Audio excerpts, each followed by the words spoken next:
Sometimes pain attempts a roadblock on your journey through life, and one way to get back on track to your destiny is to equip yourself with the lion to overcome that roadblock.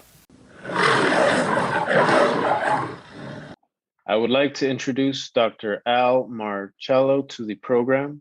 Dr. Marcello is the founder of the Marcello Integrative Medical Clinic in El Paso, Texas. You had a patient who came to see you after he injured his back at work, but the problem is that the employer called you before the patient arrived at your clinic because a secret video captured him arriving at work, walking gingerly and holding his back. Soon after he arrived, he supposedly slipped on a wet spot at work that no one witnessed in the restroom area. When the patient arrived, he complained of pain in the lower back that he states occurred at work shortly after arriving at work that day. You did your assessment, as you usually do, but you informed him that his story makes no sense, and so you will not be able to assign it as work-related. The patient then asked you about the best approach he can take to address his pain. But before we get into your approach to his pain and the pain of people like him, can you tell us just how big a problem pain is in this country?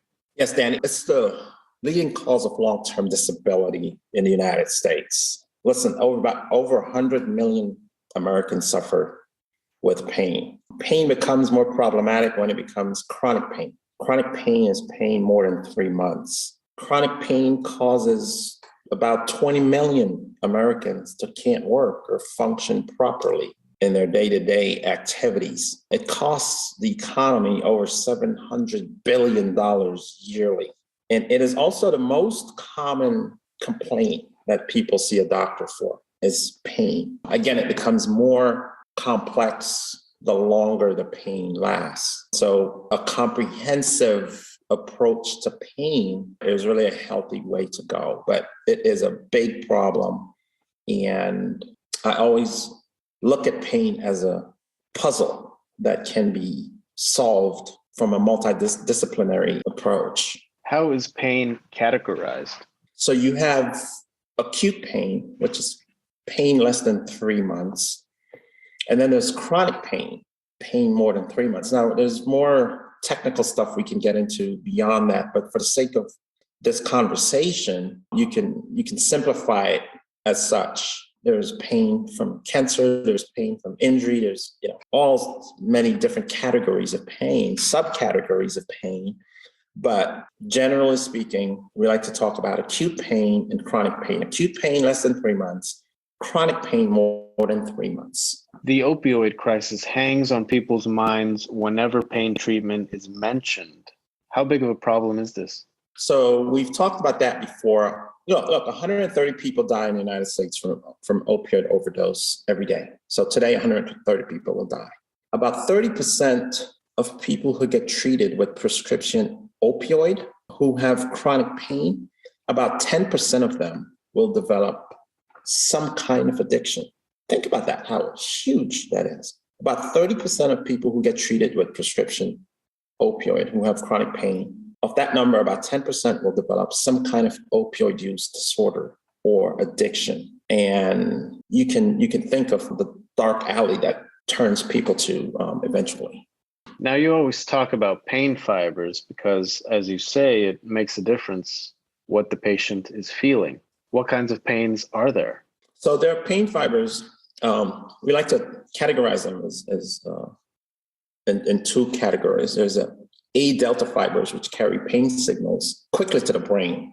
So if you get a cut, for example, you feel that pain almost instantly. A delta fibers fire at about the rate of 40 miles per hour. Pain fibers fire on their way to the spinal cord, and then it travels up to the brain to tell you, hey, there's a pain here. And it's a two-way route. So then the pain signals to you, hey, there's pain there at that cut.